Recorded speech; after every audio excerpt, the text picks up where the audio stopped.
Good morning, sunshine. We are back at it, 7 o'clock in the morning down here in Altoona, Iowa for the Iowa State Barbecue Championship. I am just getting ready to set up our rib drum here so we can rock and roll. I've already got our fire lit down there, burning that Jealous Devil charcoal, which keeps things nice and hot. Show them that fire, how hot we're rocking down there. Of course, we got to get a little smoke rolling, so I've got a couple of barkless pieces of pecan here.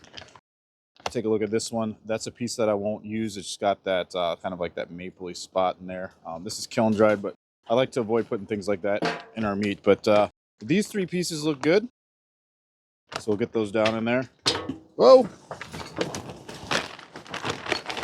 My aim is a little off this morning. Apparently I haven't had enough caffeine yet, but got our three pieces of pecan in there. You want to work kind of quickly here. Remember to close your intakes whenever you got your lid off, and that'll help keep that fire under control. I'm putting the grate down on the second level here. And then I'm putting our water pan off to the side. And we're at about 80% humidity this morning, so I'm only going to be using 2 bottles of water in our water pan today. I think a lot of guys, they have trouble setting their rubs. And there's 2 reasons they have trouble setting their rubs. One, they've put a full water pan in and it's almost 100% humidity, which means you've got a lot of moisture happening in that smoker. And 2, you're likely putting too much rub on. So we're gonna let our smoker settle in here at 300 degrees. And meanwhile, we're gonna go inside and get our ribs seasoned up. All right, we're back in the trailer. We've taken our ribs out of the Cambro where they've been resting in that super secret top rub plus our injection all evening.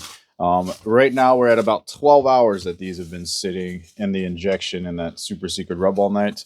I always start with the back. So I'll get them out of the plastic and get them laid across the grate here. And you can see just how nice these com parts have plumped up for us.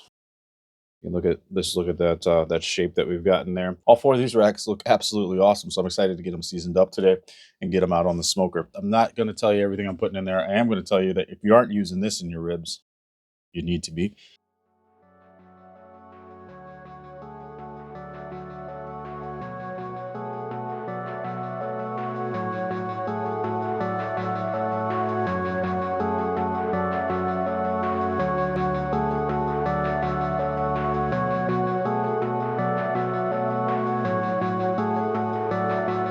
Fantastic. And I'll let these sit here for about 10 minutes. We'll bring you back, flip them over, and we'll do the other side. And then we'll be ready to get these on our smoker at about 7:30.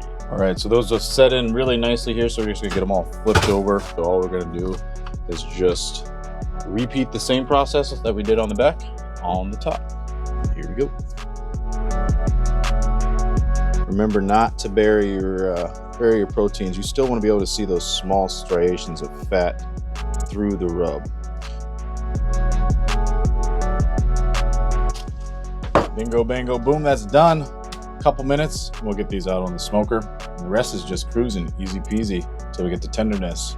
It's going to be a difficult discussion on video, but I'll show you a couple different methods to hopefully show you ways that you can have success in trying to get those tenderness scores that you look for. All right, so we're gonna go ahead and get our ribs on here. I like to take 1 rack, throw it right up there. Make sure you squeeze together so that way they get nice and plumpy. All right, and then that end that you want to focus on, right? So we want to get our ribs from this end of the bone here. I'm gonna put those ends so that they are over our water pan too as well.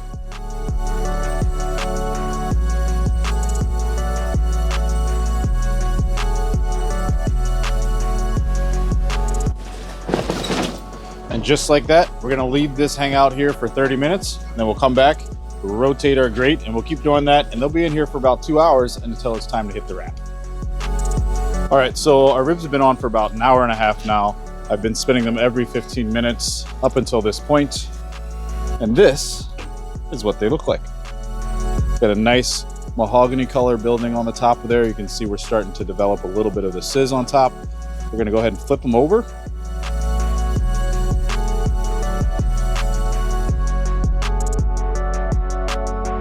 We're gonna let them ride for about 30 more minutes like this, and then we're gonna get them inside, get them wrapped up.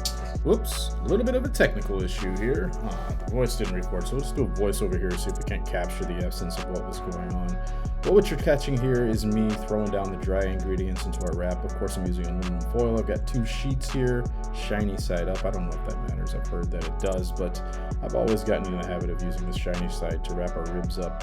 Once our dry ingredients are down, then we're going to go ahead and put down our rack of ribs right on top of that there. So I always start cooking with the bone side down.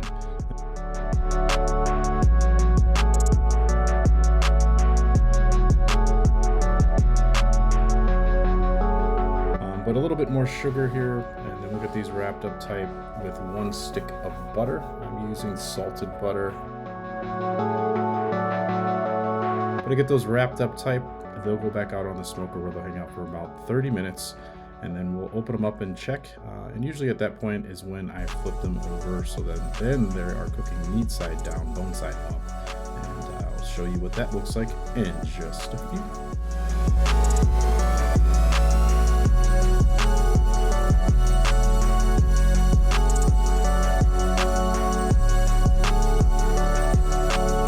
Our ribs have been on. It is about 10:30. We're gonna check for sizz. What is sizz? I'm gonna show you. I'm gonna get our ribs open here. Those smell absolutely delicious, but we can tell they're not ready yet because they got really still a little bit of bounce to them. But if you flip them over, sizz, you got a little bit, are the bubbles that happen between the bones where the fat's starting to render out. You can see we got a little bubble happening right there, but we're not quite ready to take them off yet. They're not quite tender yet. So we're going to wrap them back up, but make sure you pay attention to them after you flip them over in your wrap. This is when things are going to move quickly, and then it's very easy to overcook your ribs and get mushy tenderness cards, which we don't want. Let's take a look, see how we're doing here. Grab our first rack out. Remember, we're looking for sizz. So there's a couple of different ways that you can tell if your ribs are tender. One is look for that sizz, make sure that you got a little bubble action happening. 2, you can use a thermos slide between the bones, but take a look at that there. You can see, oh, I just covered it up, but you can see that you got bubbles popping where that fat's coming through in there, and that's looking good, especially down here towards this end that we want to use, right? One of the ways that you could use these is not looking at the temperature, probe the low end, see how soft that is, and then compare that to the middle rack. And that feels ready to me. The other thing that you could do is pick up the rack, very carefully, of course, and see if it looks like she's just about ready to break there. So I'd think that that is a pretty good rib, probably a touch over if I were to say so myself. I'm gonna get the rest of these done, set them on the counter under a moving blanket and let them rest, and then we'll get them sliced up and get them finished, and you'll see that process, turn our box in. Hope you're cheering for us, hope you're liking this videos. If you haven't hit that subscribe button, make sure that you do. Machete Boys Barbecue will be back to finish these up. Are you ready? It is 12:13. We got 17 minutes till 12:30. The window closes at 12:35. You have 5 minutes either side of the window, so play with that as you must. KCBS tenderness rules states, as far as ribs go, that you should be able to take a bite without the whole thing coming off the bone, and that it should be melt in your mouth. In fact, if you've taken the J-Cup, which is one of their certification programs, they use that term melt in your mouth quite frequently in there, right? So you're just looking for a good mouthfeel. Of course, we're aiming for a nice balanced flavor. So I've got my finishing dust, I've got my sauce done. We're using a little bit of maple syrup, and I've got some pellets in my pocket that we'll throw in on our smoker out there just to get a little bit of an extra hit of smoke just to finish things off here. Recently, I picked up this guy. This is the Bubba. It's the kitchen series. I'm using the carving knife on it. Our ribs are still steaming hot. They only came off the smoker about 45 minutes ago, and they've just been sitting out on the counter. I like to put a little bit of sauce down on the board, and just to get a little lubrication on there. Slide the ribs in there, and then I spin them towards me. And then I will dump a little bit of sauce across the top, like so. And we'll hit them with a little bit of a maple syrup here. Don't overdo it. A little goes a long way. Remember, we're going for balance. Balance means you've got all the elements are there, but not one of them is overpowering the others, right? So I'll start on the skinnier side over here. See, that cuts there just like butter.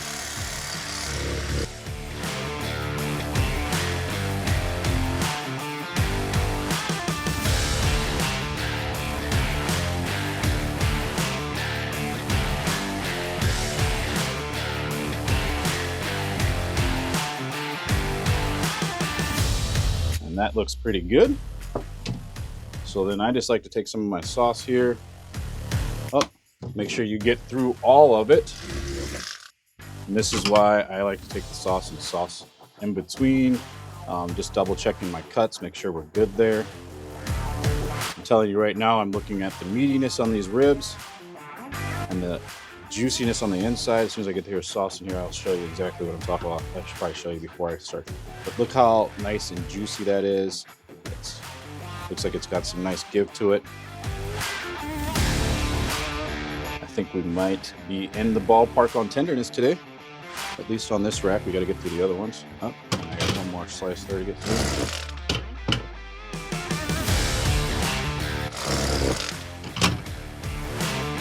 Do a little bit there, a little bit here. The reason I'm doing all of the bones is because I'm going to be tasting the ends of them, so I want to make sure I'm tasting what the judges are tasting here. Then we're going to hit them with a little bit of our dust on the back. That'll do it. And I'll just flip them over here.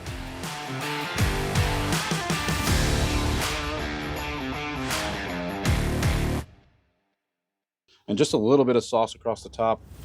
Don't overdo it.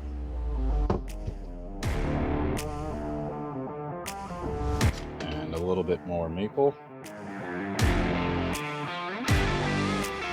Oh, I forgot a little bit too heavy on that one there. My sauce has a little bit of jalapeno seeds in there, so I'm just being cautious to brush those out of there so that I'm not doing that. So one of the other things I like about this here is you can see, if I got these all lined up, that we got kind of an unevenness across the top.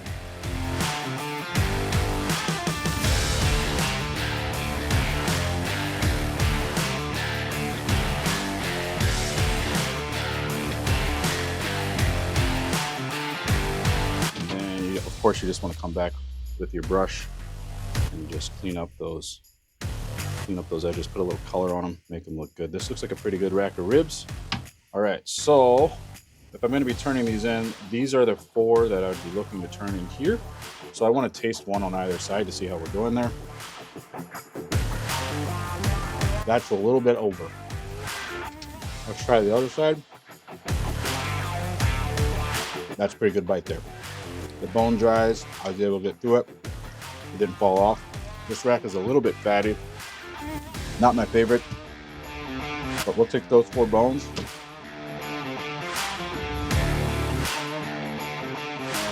We'll throw them on our rack here.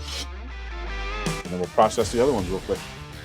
All right, so we're gonna get these finished up here. Got a few pellets in my hand here. I'm just gonna throw those down in there. Throw our rack down. 12:27, because the clock out here is a minute behind. That's another important tip, is make sure your clocks are always right. And I've arranged these in a way because I've already identified the ones that I think that we're going to use. I'm just putting a little bit of grind down on the top of there. The next thing we need is just a little bit of water. All right, so we got them off the smoker. We're just going to get them in the box here.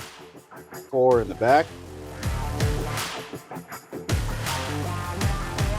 And usually I like to do 8 on 8, but sometimes I've ran, if I only have 6 good bones that I think are going to be awesome, then I'll just put the good meat in the box, right? Like you shouldn't always try to at least get those 6 pieces. And if you only got 6 great bones, by all means, just put those 6 in there and call it a day.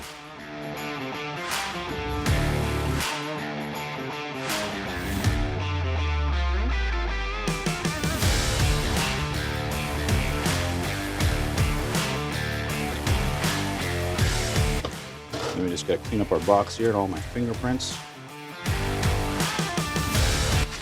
And I got a little clumpiness on there that I don't love at the moment, so I'm going to use our tweezer here and pick some of those off where I can.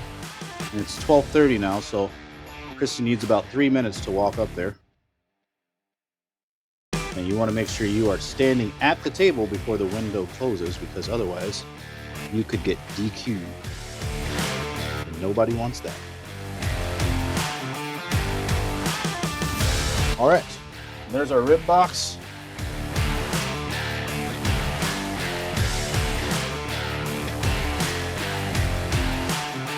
Admittedly, this is not the greatest looking rib box, but I think we should hit today with those ribs. There's actually a lot of more work I can do here, but running out of time, so we're just gonna call it quits. The last thing I like to do, just pop her up just a little bit more here.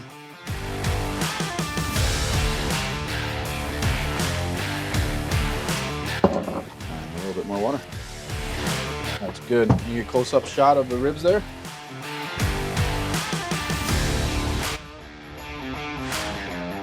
Fantastic. And that's it. That's the rib shot. That's the rib video. Like, subscribe, share, tell your barbecue friends. I'm doing it all for free right here at Machete Boys Barbecue. Hope to see you guys soon. Hit me in the comments. Later.